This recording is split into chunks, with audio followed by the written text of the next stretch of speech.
देख रहे हैं नेटवर्क 33 राजकुमार के साथ। तो चलिए बढ़ते हैं आज की कहानी की ओर। दोस्तों, गार्ड की नौकरी से निकाले जाने के बाद अब मुझे तलाश थी एक दूसरी नौकरी की। पर इस बार मैं गार्ड की नौकरी तो हरगिज़ नहीं करने वाला था, क्योंकि इस नौकरी में पूरी ईमानदारी से काम करने के बाद भी कोई इज्जत ही नहीं थी। कभी कभी तो ऐसा लगता था कि हम इंसानों की श्रेणी में आते ही नहीं हैं। तभी तो जिसके मुंह में जो आता है वो वैसे ही बात करता है। पर यही लोग हमसे पूरी इज्जत की उम्मीद रखते हैं। नौकरी तो चली गई थी, पर मुझे ज़रा भी गम नहीं था। एक नई शुरुआत की मन में अभिलाषा लिए मैं दूसरी नौकरी की खोज में लग गया। पर मेरी फूटी किस्मत उस दौरान अपनी बुलंदियों पर थी, इसलिए मेरे लाख तलाशने के बाद भी कोई दूसरी नौकरी मेरे हाथ ही नहीं लगी।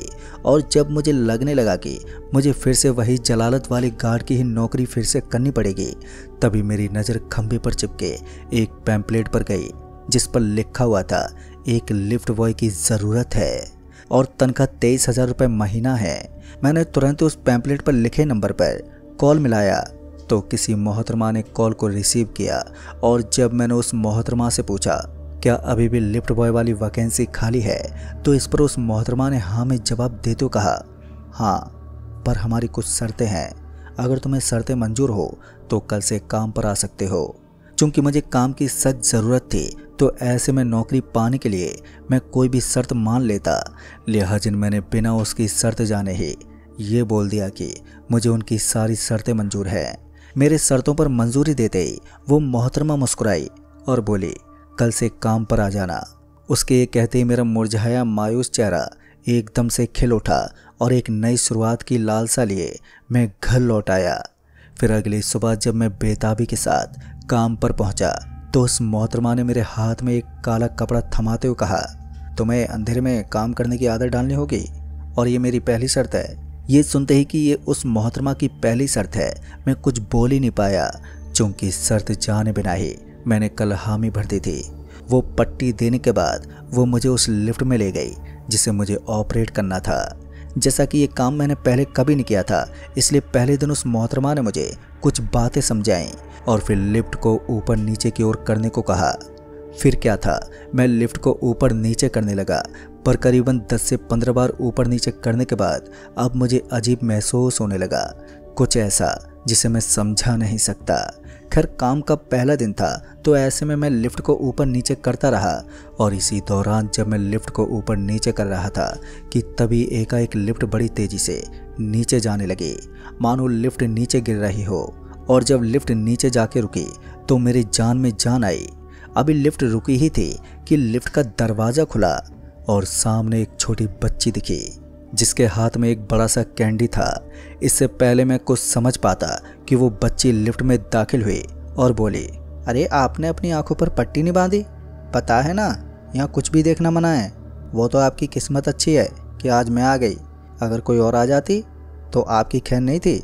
दोस्तों, जहां एक और वो छोटी बच्ची चेतावनी दे रही थी, तो वहीं दूसरी तरफ मैं उसकी आवाज़ से डरा हुआ था, क्योंकि वो भले ही बच्ची थी पर उसकी आवाज़ किसी बड़े ही बुजुर्ग की तरह थी। इसी बीच लिफ्ट का दरवाज़ा बंद हुआ और लिफ्ट ऊपर आने लगी। पर हैरानी वाली बात तो ये थी कि लिफ्ट जिस रफ्तार से ऊपर जा रही थी, उस हिसाब से तो कुछ सेकंड में लिफ्ट को बिल्डिंग के टॉप फ्लोर तक पहुंच जाना चाहिए था, पर ऐसा नहीं हो रहा था। लिफ्ट बड़े ही तेज़ी से ऊपर आती जा रही थी और वो बच्ची लिफ्ट के एक कोने में खड़े अपनी कैंडी चाबे जा रही थी। अभी मेरी नज़रें उसी पर थी कि तभी लिफ्ट में एक ज़ोरदार झटका लगा और इसी दौरान मेरा सर भी लिफ्ट की दीवार से ज़ोर से टकरा गया, जिसके फ़ौरन बाद ही मैं बेहोश हो गया। और फिर जब आंखें खुली तो लिफ्ट का दरवाज़ा खुला हुआ था और सामने वही मोहतरमा खड़ी थी जिन्होंने मुझे काम पर रखा था। अभी मैं अपने पैरों पर खड़ा ही हो रहा था कि उस मोहतरमा ने थोड़े कड़क लहजे में कहा, तुम्हारी पट्टी कहाँ है? इससे पहले मैं उन्हें कुछ बताता कि वो आगे बोली, चले जाओ, तुम्हारी आज की ड्यूटी ख़त्म हुई और कल मत आना। उस मोहतरमा के ये कहते ही कि कल मत आना, तो मुझे लगा कि वो मुझे नौकरी से निकाल रही हैं। पर जब अगले ही पल उन्होंने कहा, कल यहाँ आने की जगह कार गोदाम जाना है और निहार से मिलना, बाकी आगे क्या करना है वो तुम्हें बता देगा, पर आज वाली गलती कल मत करना। इसके बाद कार गोदाम का एड्रेस लेने के बाद मैं घर चला आया, पर घर पर आने के बाद मैं लिफ्ट में हुए हादसे के बारे में सोचता ही रहा। पता नहीं क्यों उस डरावने एहसास के बावजूद मैं अब भी वही काम करना चाहता था। जबकि यही घटना किसी और के साथ होती तो वो यकीनन उसी वक्त काम छोड़ देता। और जब अगली सुबह जब मैं कार गोदाम पहुंचा तो कार गोदाम बंद था। अभी मैं यही सब सोच रहा था कि अब मैं क्या करूं कि तभी पीछे से किसी ने मेरा नाम लेते बोला, अभिलाष मेरे पीछे चले आओ। उसके ये कहते ही जब मैं पीछे पलटा तो मैंने एक बूढ़े आदमी को देखा जो एक लाठी के सहारे खड़ा था। इससे पहले मैं कुछ बोलता कि उस बूढ़े आदमी ने कहा, चुप ही रहना, और फिर वो आगे आगे चलने लगा। मैं भी चुप करके उसके पीछे पीछे चलने लगा। फिर तकरीबन आधे पौने घंटे पैदल चलने के बाद हम पहुंचे एक बस्ती में जहां गहरी खामोशी पसरी हुई थी। ऐसा लग रहा था मानो यहाँ पर कोई रहता ही ना हो। खैर मैं उस बूढ़े आदमी के पीछे पीछे चलता रहा। फिर जब उस बूढ़े आदमी ने एक घर की ओर इशारा करते हुए बोला कि ये मेरा घर है, तो उस घर पर नज़र पड़ते ही मेरे कदम एक पल के लिए ठहर गए। दरअसल वो घर उस बस्ती के बाकी घरों से बिल्कुल अलग था। उस घर के 3 दरवाजे थे जो एक कतार में लगे हुए थे। ऊपर से उस घर की छत नहीं थी और उसमें से काला धुआं भी ऊपर की तरफ उठ रहा था। अभी मैं उस अजीबोगरीब घर को ही देख रहा था कि तभी उस बूढ़े आदमी ने बोला, तुम यहीं रुको, मैं मालकिन का सामान लेकर आता हूँ, और हाँ तुम भूल से भी घर के अंदर मत चले आना। ये बोलकर वो बूढ़ा आदमी उस घर के बीच वाले दरवाजे से घर में चला गया और मैं घर के बाहर उसका इंतज़ार करने लगा। पर घर के बाहर खड़े खड़े जब काफ़ी वक्त गुजर गया तो मैंने उस बूढ़े आदमी यानी कि निहार जी को आवाज़ लगाते हुए बोला, निहार जी कितनी देर लगेगी, मुझे वापस भी लौटना है। मेरे कई बार आवाज़ देने के बावजूद ना तो निहार जी की आवाज़ आई और ना ही वो खुद आए। एक बार को तो मन किया कि घर के भीतर ही चला जाऊं, पर निहार जी ने पहले ही मना किया हुआ था, इसलिए मैंने घर में जाना ठीक नहीं समझा और रुक रुक के उन्हें आवाज़ लगाता रहा, इस उम्मीद में कि वो मेरे लगातार आवाज़ लगाने से तंग होकर ही सही पर बाहर ज़रूर आएंगे। और हुआ भी कुछ ऐसा ही। कुछ देर के बाद घर का पहला दरवाज़ा खुला और दरवाज़ा खुलते ही मुझे किसी का हाथ दिखा जो मुझे अंदर आने का इशारा कर रहा था। चूँकि मैं निहार जी को पिछले काफ़ी देर से आवाज़ लगा रहा था तो ऐसे में मैंने ये ध्यान ही नहीं दिया कि वो अंदर बुलाने वाला कौन है, और मैं उस पहले दरवाजे से अंदर चला गया। जैसे मैं उस दरवाजे से अंदर गया तो मैंने पाया कि वो घर अंदर से काफ़ी बड़ा है और उस घर में काफ़ी लोग थे जो सो रहे थे। उन लोगों की सांसें एक साथ चल रही थी जिसकी आवाज़ बहुत ही तेज आ रही थी। इतने सारे लोगों को ऐसे सोता देख पता नहीं क्यों मेरा मन घबराने लगा था। ऊपर से उस कमरे में मुझे निहार जी भी कहीं नज़र नहीं आ रहे थे। फिर इसी बीच जब उन सो रहे लोगों में से एक की चादर नीचे सरकी तो मैंने देखा कि उस आदमी का सर ही नहीं था। अब ये खौफनाक मंजर देखकर तो मेरी चीख ही निकलने वाली थी कि पीछे से किसी ने मेरा मुंह दबोच लिया और मुझे पीछे खींचते हुए उस घर के बाहर लाकर इतनी ज़ोर से नीचे पटका कि कुछ ही पल के लिए मेरी आंखों के आगे अंधेरा छा गया।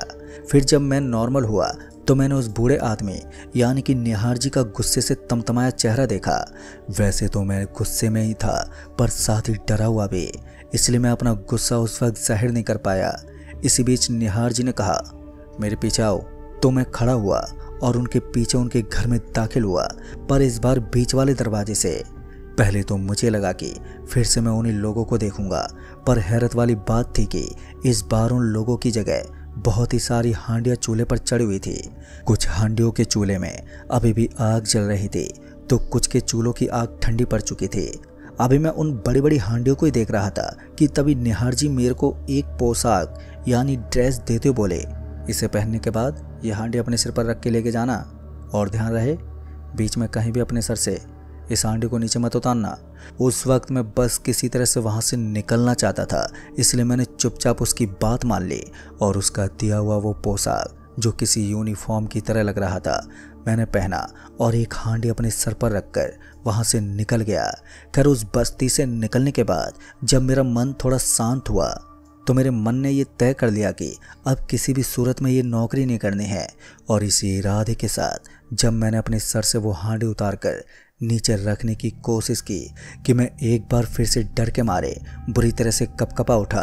दरअसल मैं अपना पूरा जोर लगा के भी वो हांडी अपने सर से उतार ही नहीं पा रहा था और शायद मैंने ये कोशिश करके बहुत ही बड़ी भूल कर दी थी, क्योंकि अब वो हांडी गर्म होने लगी थी और मेरा सर जलने लगा था। उस जलन के मारे मैं इस कदर डर गया कि मैं रोने लगा और बुरी तरह से छटपटाने लगा।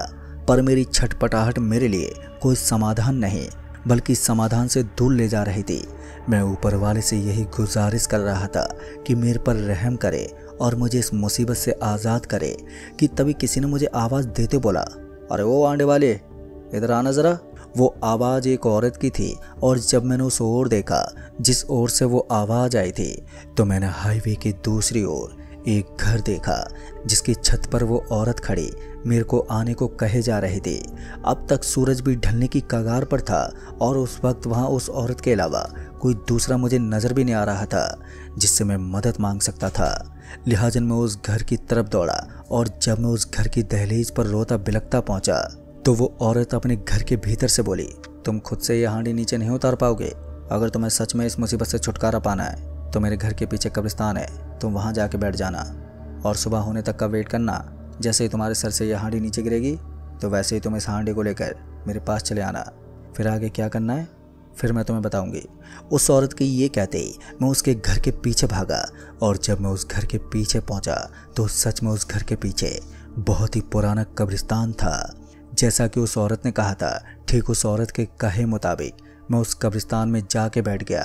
अभी मैं बैठा ही था कि मेरे सर में होने वाली जलन से छुटकारा मिल गया, जिससे मुझे ये यकीन हो गया कि वो औरत सच में मेरी मदद कर सकती है।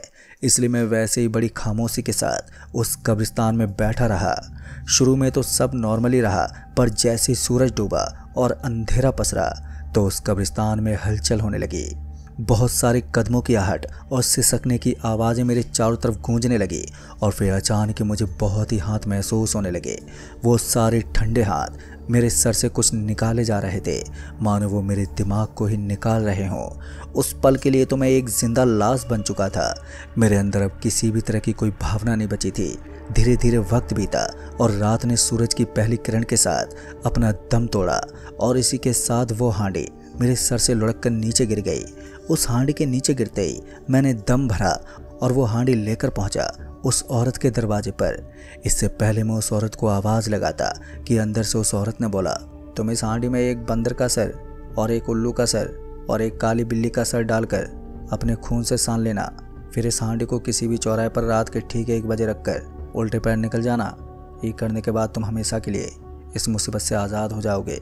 पर यह विधि 3 रातों के भीतर ज़रूर पूरा कर लेना, नहीं तो तुम्हारा भी धर उस निहार के घर में मिलेगा। ये कहने के बाद वो औरत चुप हो गई और कुछ देर के बाद मैं भी निकल पड़ा बंदर, उल्लू और काली बिल्ली की तलाश में। फिर 2 दिनों की कड़ी तलाश के बाद जाके मुझे तीनों के सर मिल गए और अब बारी थी तो तीनों सरों का अपने खून से सानने की। रात के होते ही मैं तीनों सरों को अपने खून से सानने के बाद रात के ठीक 1 बजे मैंने उस हांडी को एक चौराहे पर छोड़कर उल्टे पांव चला आया, जिसके बाद से अब सब कुछ नॉर्मल हो गया। यहाँ तक कि वो सारा डर भी ख़त्म हो गया जो उस मोहतरमा के चलते मिला था। खैर मुझे ये तो नहीं पता कि वो बिल्डिंग वाली मोहतरमा और निहार के बीच क्या संबंध है, पर इतना ज़रूर पता है ये जो भी है इंसानों के लिए बेहद ही खतरनाक है। वो तो उस रोज़ ईश्वर ने मेरी फरियाद सुन ली और मुझे उस औरत के रूप में आके बचा लिया, नहीं तो मेरा क्या होता कुछ नहीं पता। तो दोस्तों इस कहानी में बस इतना ही। कहानी आपको पसंद आई हो तो वीडियो को लाइक शेयर कमेंट ज़रूर कर दें। तो मैं आपका दोस्त राजकुमार जल्द ही मिलूँगा ऐसी एक और नई वीडियो के साथ। तब तक के लिए बाय एंड टेक केयर।